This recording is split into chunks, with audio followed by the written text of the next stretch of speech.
What is going on, my ladies and my gentlefish?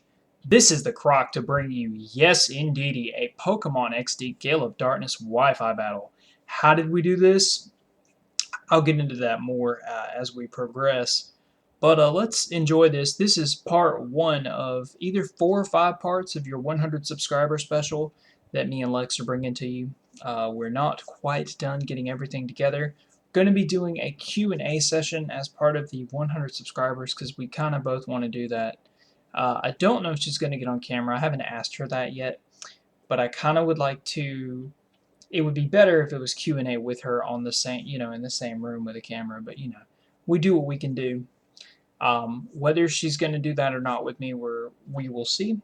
But yeah, the other part of the 100 sub special, I cannot tell you the other 2 parts. You're just going to have to wait and be patient. As far as her videos, she has been working a lot lately and has not had a lot of time to do a battle. I will pressure her and or ask her and or nicely ask her for a battle here soon.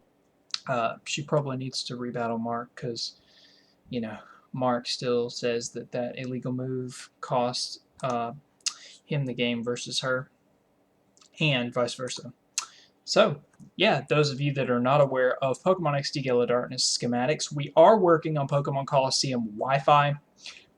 I think that would be the easiest thing with Keizo Wars, different tutorial, well, his Pokemon Maker and some other things, but I really don't have a computer with enough high-end power to run Pokemon XD Gale or Coliseum on a Wi-Fi baseline.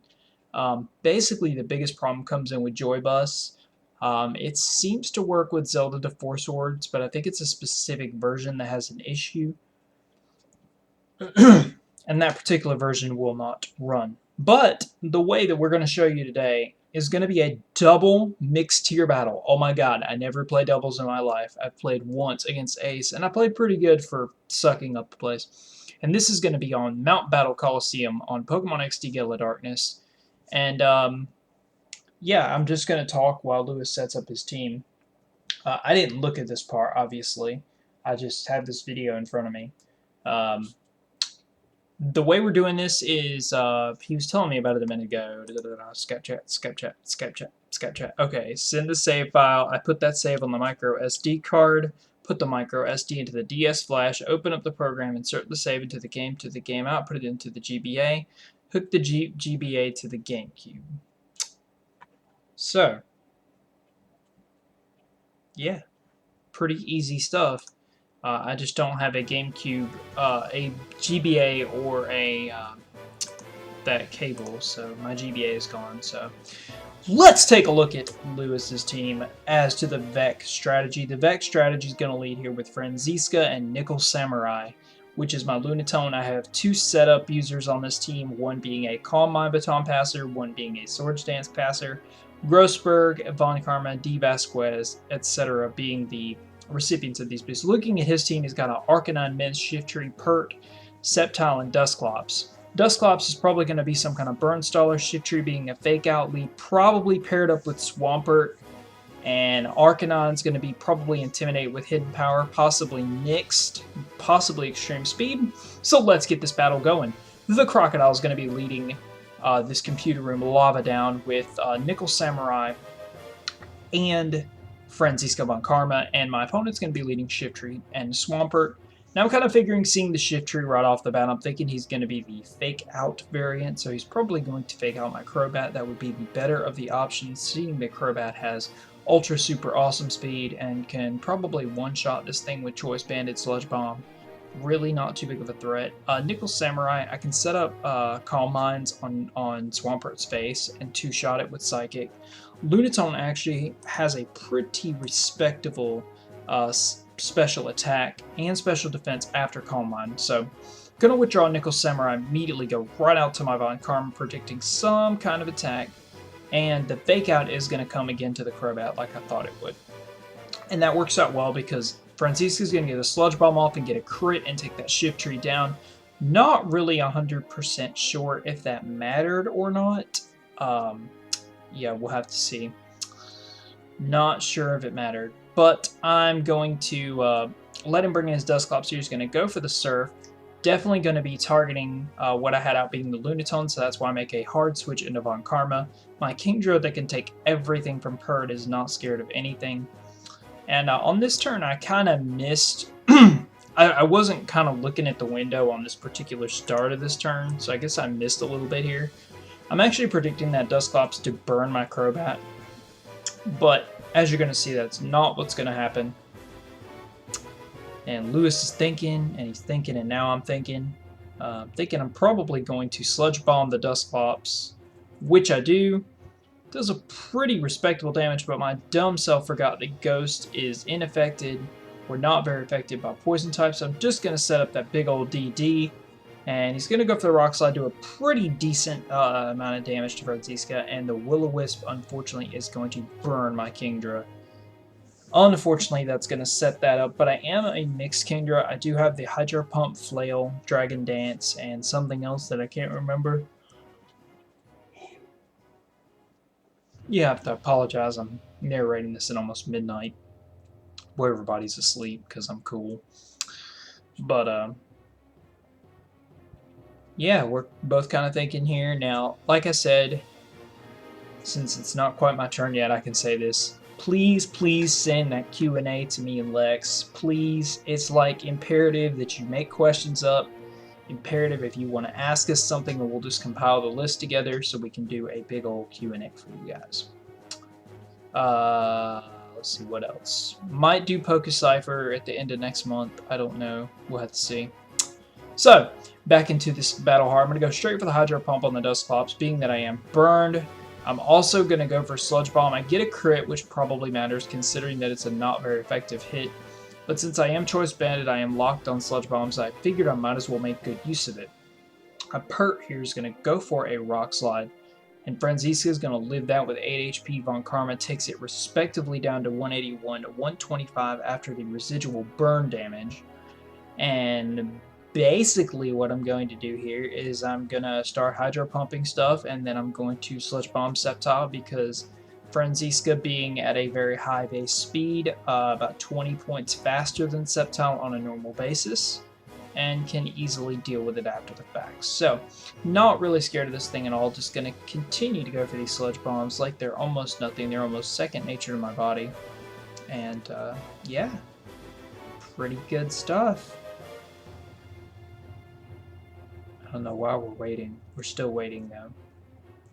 What's the matter, trainer? Wait, we're not playing Stadium 2, we're playing XD. My bad. Anytime Franziska and Von Karma want to make a move, that would be awesome. I think what I was trying to do is he goes for the Detect here, and I go straight for the Hydro Pump and Sludge Bomb. He knew I was going to probably target Sceptile. I didn't think Sludge Bomb would finish it off all the way, even though Sceptile is like the most frail thing among sliced bread. Now I'm going to bring in Grossberg here. I do believe Kangaskhan coming into this bout here. Grossberg being able to handle and take special attacks pretty well, if I say so myself. Kangaskhan is... I find the more that I use it in different versions of play and different generations, I'm enjoying Kangaskhan more than I ever have, being that it gets scrappy in the 4th and 5th gen. And 3rd gen being that lovely Early Bird. Early Bird is so good. A 1-turn rest is just almost too good for words. It's almost busted. Pretty good speed, and being an awesome Mongolian kangaroo with a little baby inside, you really just can't beat it. So, now I'm trying to think of what I'm going to do here. I think I'm going to Hydro Pump the Pert and go straight for the return on the Sceptile. Being that Sceptile has very low base fragile defenses, return will do a significant chunk. Hydro Pump does a nice chunk to Pert. I feel pretty comfortable with that. Leaf Blade, unfortunately, going to finish off on Karma there, so Von Karma has to go down. And I've got to come up with another Pokemon switch here. I think I'm at 3 now, and I'm trying to determine what would be most beneficial in this particular circumstance. This particular doubles team was made rather quickly. I just kind of threw some stuff together, nothing too fancy.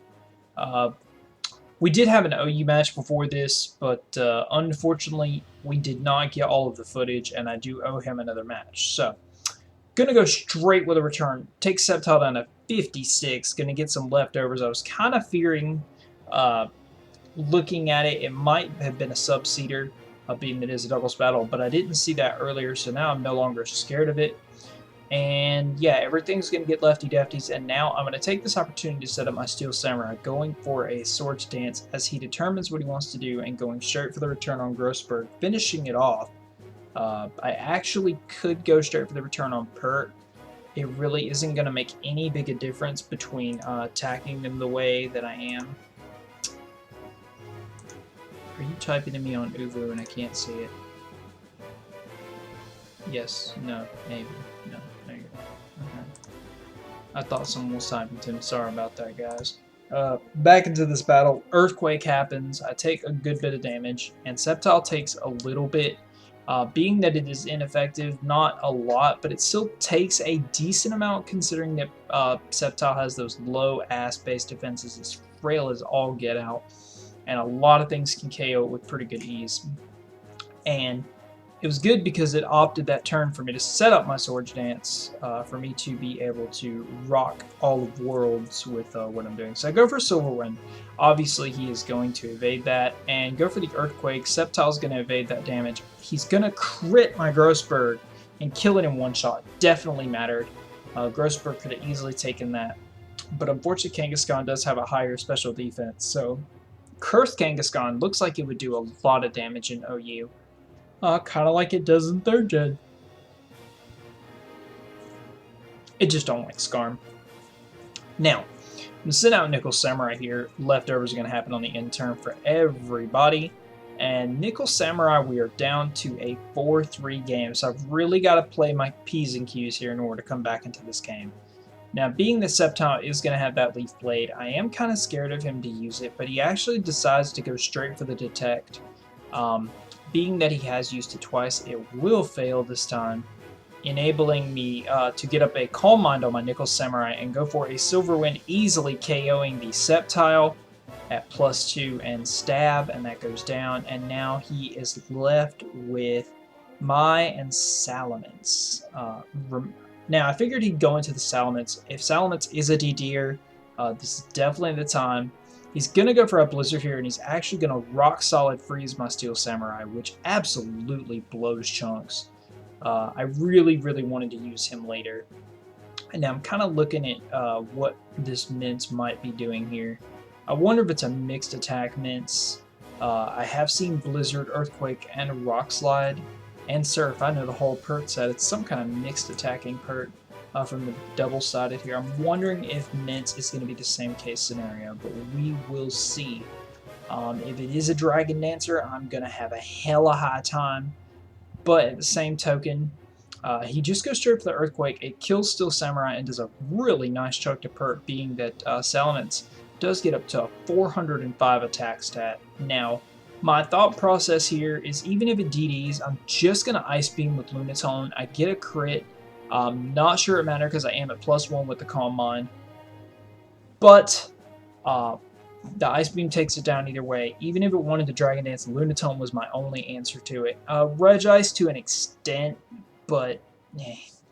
Now, Surf going to happen. Lunatone easily taking that with a +1 special defense. D. Vasquez going to get some leftovers as she comes in now. Looking at having an Arcanine, I want to put this thing, I want to paralyze it with a Thunder Wave. And I think Nickel Samurai from that range with a +1, I think Psychic will KO. That shouldn't be too much of an issue. I like how Nickel Samurai and D. Vasquez are out at the same time. It's kind of funny. And it's going to follow up with a Heat Wave, and it does a pretty decent amount to Regice considering its special defense. But Psychic, unfortunately, going to take this Pert down to 1 HP, not kill it off, and Surf is about to happen. Again, Nickel Samurai takes it pretty moderately, and so does D. Vasquez. So just a simple Thunder Wave should finish this off. Kind of wondering how much I'm going to take from Surf, but luckily I do believe Nickel Samurai is the fastest thing on the field right now, being that the Arcanine's paralyzed. And I could just go for another Calm Mind. That would probably be about the safest play I can make, but I think I go for the Psychic and take this thing down. I could also Calm Mind with Lunatone again and go for another Ice Beam and take out the Pert. That is perfectly viable, that's exactly what I decided to do. Gonna go for a Rock Slide, trying to hit my Regis for some super effective damage. Does about 25 damage. Ice Beam gonna finish off this Pert. And now his Arcanine is the only remaining Pokemon. My Lunatone being at +2 special attack. Hidden Power taking me down to 96. And Leftovers back to 107. Now, the question is, will a +2 Psychic plus a Thunderbolt from my Regice finish this Arcanine and claim game for the Croc? Psychic gonna go off, does a really nice chunk down to 73. And D. Vasquez, can you finish it? Yes, yes you can. So, that is the game, ladies and gentlefish. Thank you, Slug, for the battle. Our names do appear on here, and he taught me how to do this. I've just got to get a couple more pieces. Basically, it is a lot better quality than having it on an emulator because you'd have to have a really, really strong computer. So, like I said, and this third time I'm going to say it, please get the Q&A stuff to me and Lex. Please, please, please. It's like imperative. It's important. It's more important than finding the computer room. You need to do that. And 2 other parts, or 3, that you can't know about for the 100 subscriber special. Anyway, thank you guys for 103 subscribers. Me and Lex never thought we'd get this far. And we'll see you next time. Rate, comment, sub, thumbs up. Peace out. Objection. Objection.